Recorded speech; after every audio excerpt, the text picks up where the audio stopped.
Mesdames et messieurs, bonsoir. Merci de nous rejoindre pour un nouveau numéro de l'échiquier international. Nous nous intéresserons aujourd'hui à cet attentat à Moscou, un attentat terroriste qui a fait couler beaucoup d'encre. 8 jours après l'attentat donc de Moscou qui a fait 143 morts, le Kremlin persiste et signe maintenant ainsi sa version des faits en dépit de celle occidentale élaborée quelques heures après, faisant état d'une revendication de l'État islamique. Moscou assure que ces terroristes ont bénéficié bel et bien d'une complicité de Kiev et de l'Occident. Bref, des zones d'ombre persistent dans cet attentat,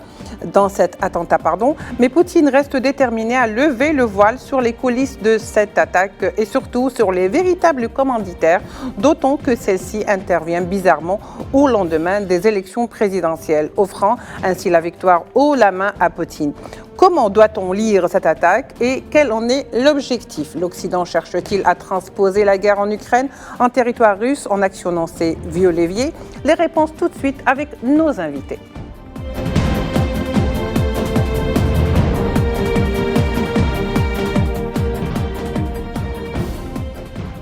Alors, nous accueillons avec beaucoup de plaisir Madame Karine Béché-Golovko. Vous êtes donc docteur en droit, professeur invité à l'Université d'État de Moscou. Vous êtes également auteur de plusieurs ouvrages, dont La Russie, la tentation néolibérale. Karine Béché-Golovko, bonsoir, merci d'avoir accepté notre invitation. Bonsoir, merci à vous. Alors, nous accueillons également Nicolas Mirkovic, qui est analyste et géopolitique, auteur de plusieurs ouvrages, dont Bienvenue au Kosovo et le chaos ukrainien, comment en est-on arrivé là? Nicolas Mirkovic, bonsoir. Bonsoir. Merci d'être parmi nous. Merci à vous. Alors, nous commençons tout de suite, sans plus tarder, avec vous, Karine. Les attentats, 8 jours déjà, sont passés. Nous savons que ces attentats ont fait couler beaucoup d'encre. Mais la question qui se pose aujourd'hui, c'est est-ce que nous ne sommes pas finalement en train d'assister à un transfert de ce conflit en Ukraine vers les terres russes et que cela n'a pas beaucoup plu, surtout après la victoire de Poutine aux élections? Il est évident que cet attentat est avant tout un acte politique. En revanche, n'oublions pas que c'est un acte qui se déroule dans le cadre d'un conflit armé. Donc cela est qualifié également, si c'est fait par et commandité par des parties au conflit, cela s'appelle un crime de guerre. Et d'ailleurs, nous avons appris aujourd'hui que dans le cadre du comité d'enquête de la Fédération de Russie, qui est l'organe d'enquête pour ce crime, la personne qui est en charge de l'enquête, c'est la personne qui est à la tête du département des crimes de guerre et du génocide. Donc la Russie lie parfaitement la commission de cet attentat dans le cadre plus général du conflit qui se déroule en Ukraine entre l'axe atlantiste et la Russie elle-même.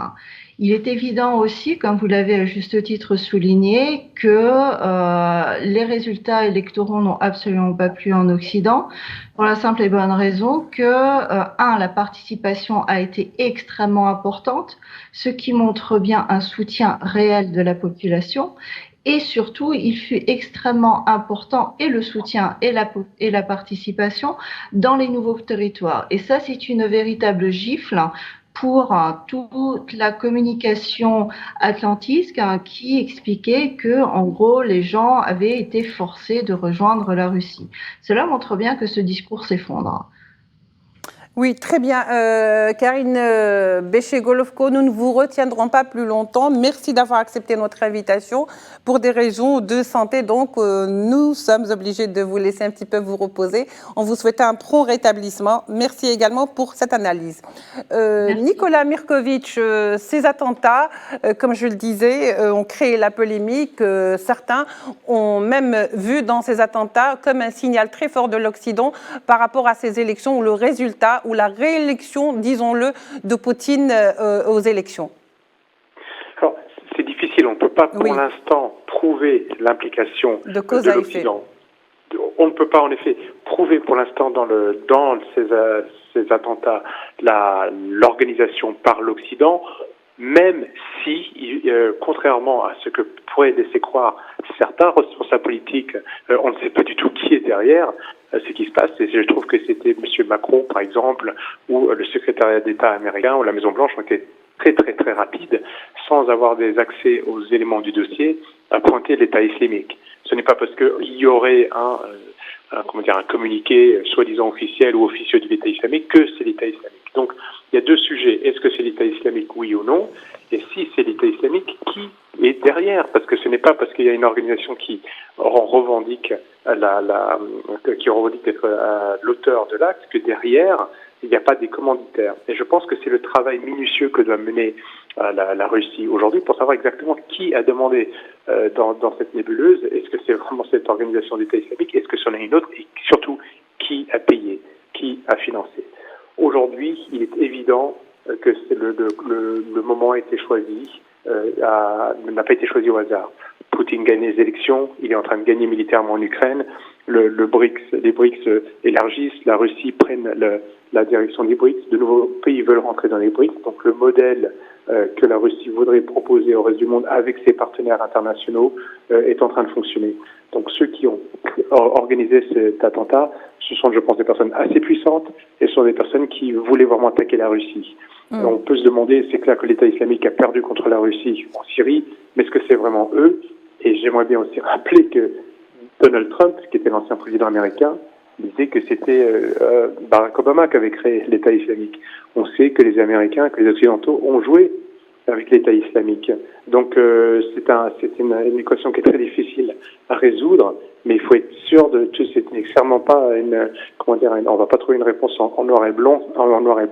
Il faut trouver c'est un travail très fin, c'est de savoir qui a posé les bombes. Ça, c'est une chose, je pense que les Russes le savent. Qui a payé, qui a organisé derrière, c'en est une autre. Et peut-être que l'Occident ou des personnes habitant en Occident seraient surprises de savoir qui a vraiment commandité ces attentats.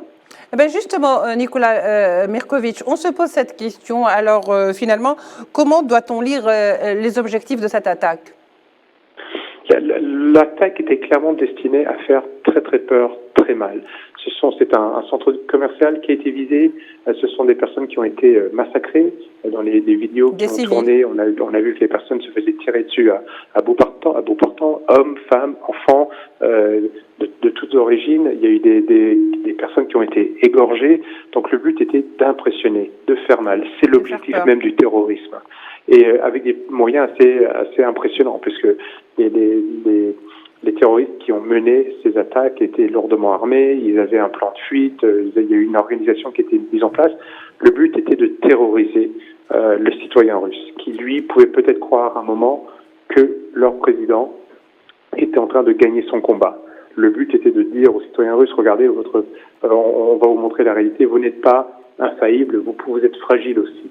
Donc ça, c'est une attaque qui touche l'ensemble de la société russe, aussi bien évidemment les civils qui peuvent avoir peur maintenant de se rendre dans les centres commerciaux, dans des lieux de concert, dans la rue, parce qu'il y a une menace terroriste, que l'État, qui lui, clairement, n'avait pas réussi à identifier, c'est difficile pour un État d'identifier, mais qui n'avait pas réussi à identifier cette attaque possible.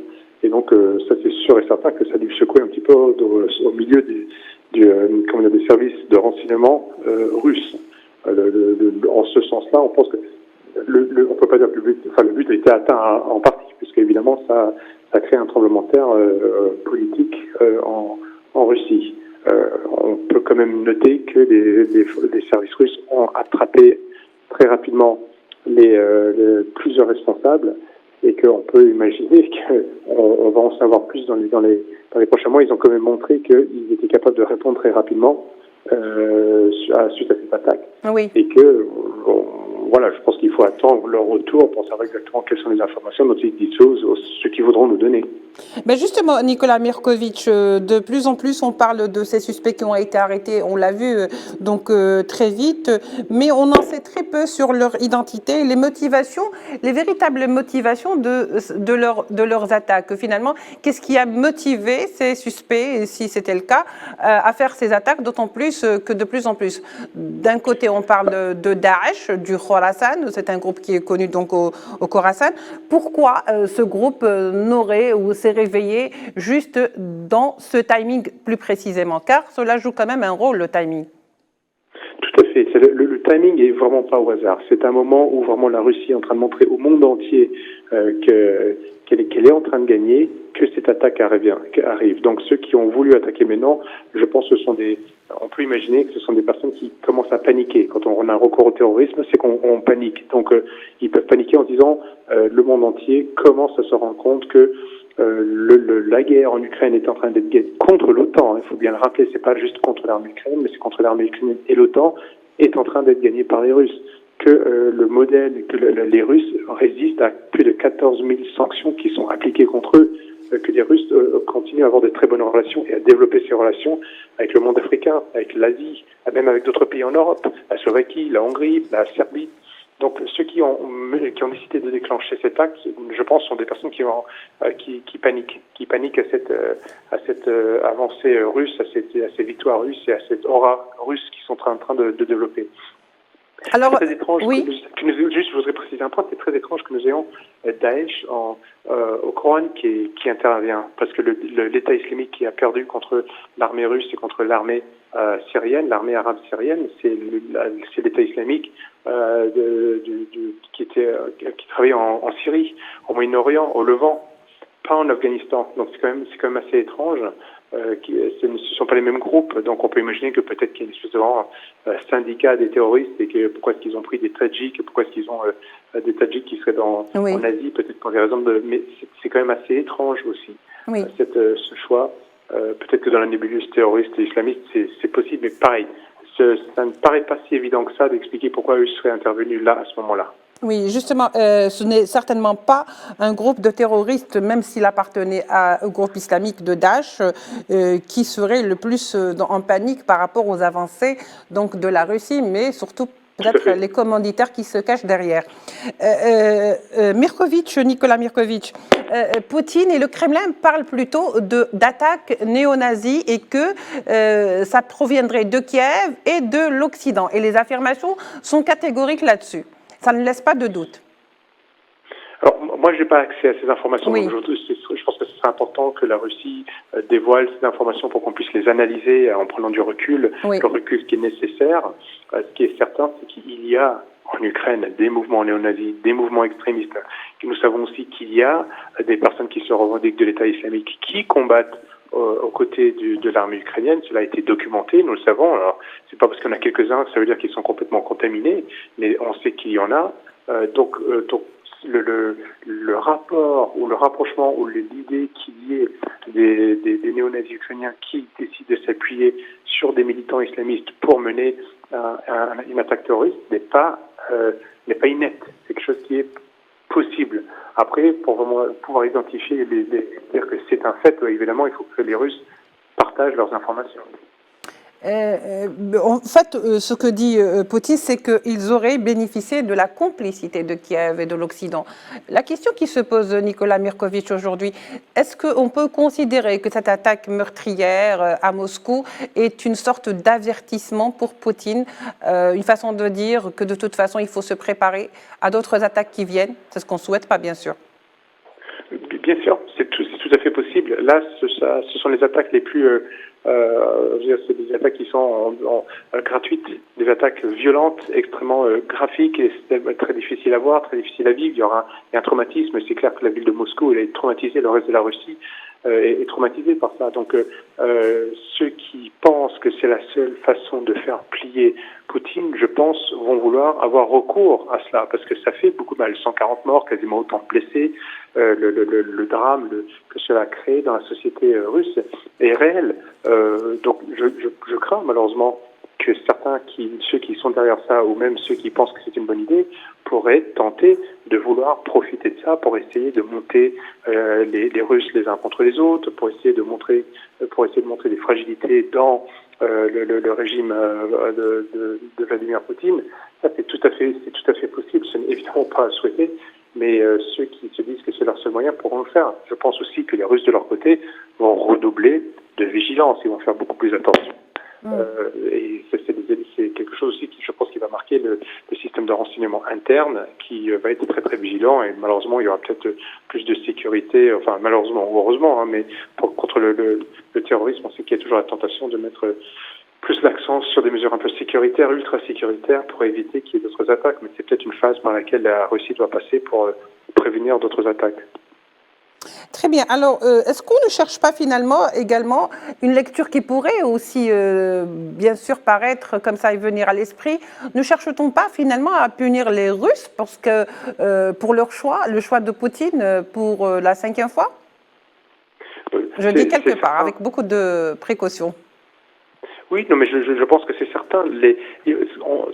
Quand on prend la vision globale de la situation géopolitique, nous sommes dans un monde qui, depuis la Deuxième Guerre mondiale jusqu'aux années 90, était plus ou moins, on va dire, bougé selon une ligne, monde socialiste contre bloc libéral, atlantiste. Depuis les années 90, le bloc atlantiste libéral piloté par les Américains croit qu'il a gagné la guerre et que donc le monde lui appartient. Donc il n'a cessé d'avancer ses pions en se disant, bon voilà, on va faire le mondialisme, un grand monde wokiste, ultralibéral, qui à la fin appartiendra à des oligarques, et ils ont avancé leurs pions. La Russie et d'autres pays ont commencé à résister. Ils n'avaient pas les moyens au début des années 2000, ils ont plus les moyens aujourd'hui, et ça contrecarre le projet des mondialistes, qui ne voyaient pas ça, et donc qui sont furieux parce qu'ils voient leur projet leur échapper. Si la Russie, la Chine, les BRICS, des pays du Maghreb, d'Afrique, d'Amérique du Sud et d'Europe, c'est très important qu'il y ait des pays européens aussi, disent qu'ils ne veulent plus de l'atlantisme, qu'ils ne veulent plus d'un monde dirigé par les États-Unis, le FMI, la Banque mondiale, l'OTAN, eh bien le modèle mondialiste s'écroule, et c'est un autre modèle qu'on va voir. Et évidemment, dans le modèle mondialiste, vous avez des personnes qui ont beaucoup à perdre, beaucoup de pouvoir, beaucoup d'argent, beaucoup d'intérêt. Et ces personnes-là, nous le savons, sont prêtes à faire n'importe quoi pour gagner, y compris des coups bas, y compris mener des attaques terroristes ou complètement illégales.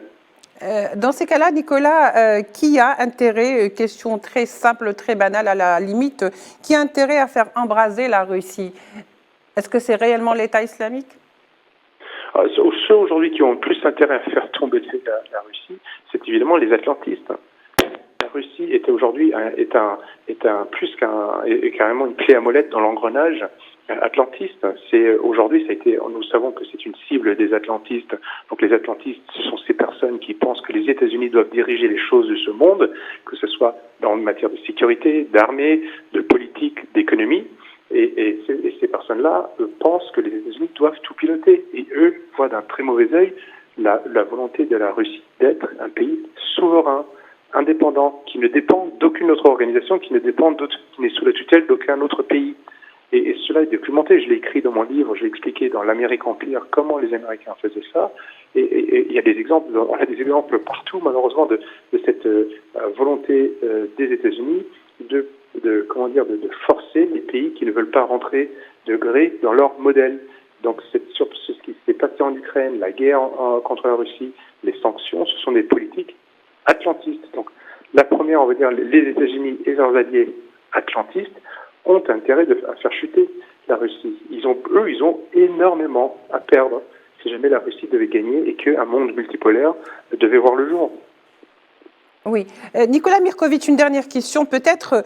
Est-ce qu'en voulant finalement créer une dissension entre le président Poutine, parce que c'est ce qui donne cette impression, en tous les cas l'attentat donne cette impression, et son peuple qui a voté pour lui, finalement, ceux ou les commanditaires de cet attentat ne vont pas obtenir finalement l'effet inverse, à savoir sur la guerre en Ukraine, et le fait que peut-être pour Poutine, cela va durer encore quelques temps dans la présence russe?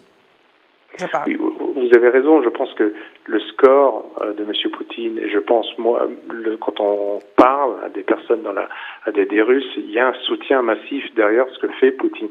C'est ce que l'Occident aujourd'hui ne veut pas voir, c'est qu'il y a un soutien.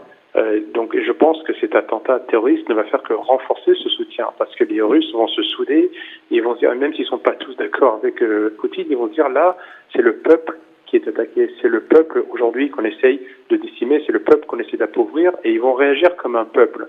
Alors on a un peu oublié cette notion en Occident aujourd'hui, en tout cas en Europe, mais les Russes, eux, ne l'ont pas oublié. Et donc plus il y aura des attaques comme ça, des attaques bas, des attaques terribles, des pères de famille qui se font égorger, des enfants qui se font mitrailler, plus, je pense, dans le contexte actuel, maintenant, les Russes vont se se ressouder derrière leur pouvoir en disant nous allons réagir comme un peuple. Et donc ça va se retourner contre ceux qui mènent ces attentats terroristes et qui, eux, au contraire, voudraient diviser les Russes, qui voudraient affaiblir le pouvoir, qui voudraient les monter les uns contre les autres. Il y a de fortes chances que ce type d'attaque, au contraire, ressoude les Russes entre eux. Juste une petite dernière question, mais alors là, je vous demande une réponse très brève. Nikola Mirković, doit-on s'attendre à des révélations les jours prochains ? Je ne sais pas, les Russes ne sont pas toujours très bons, vraiment, dans les révélations. Donc, je dirais, moi, il faudrait, s'ils veulent vraiment être crédibles au sein en tout cas au niveau international, ça serait bien qu'ils donnent des éléments tout à fait crédibles. S'ils les ont, il faudrait qu'ils en donnent quelques-uns. Pour des raisons de sécurité, ils ne peuvent pas tout donner, mais ça serait pas mal. Malheureusement, je sais que dans le passé, il y a des moments où on attend des révélations un peu surprenantes. On les a pas toujours. Donc, avec Moscou, il faut s'attendre un peu à tout, mais ça serait bien. Ils ont des preuves qui les montrent exactement pour montrer que voilà ce dont ils disposent comme information prouvant l'application, si c'est le cas, d'Ukrainiens, de néo-nazis ou même d'autres pays atlantistes, il faut les montrer pour être crédibles. Merci beaucoup, Monsieur Nikola Mirković. Je vous remercie pour cet éclairage. Je rappelle que vous êtes auteur et analyste géopolitique. Vous êtes également auteur de plusieurs ouvrages. Je n'en citerai que 2. Bienvenue au Kosovo et le chaos ukrainien. Comment on en est arrivé là. Merci à vous de nous avoir suivis. Je vous remercie également de nous avoir prêté attention. On se retrouvera demain pour de nouveaux numéros de l'Échiquier international. Au revoir.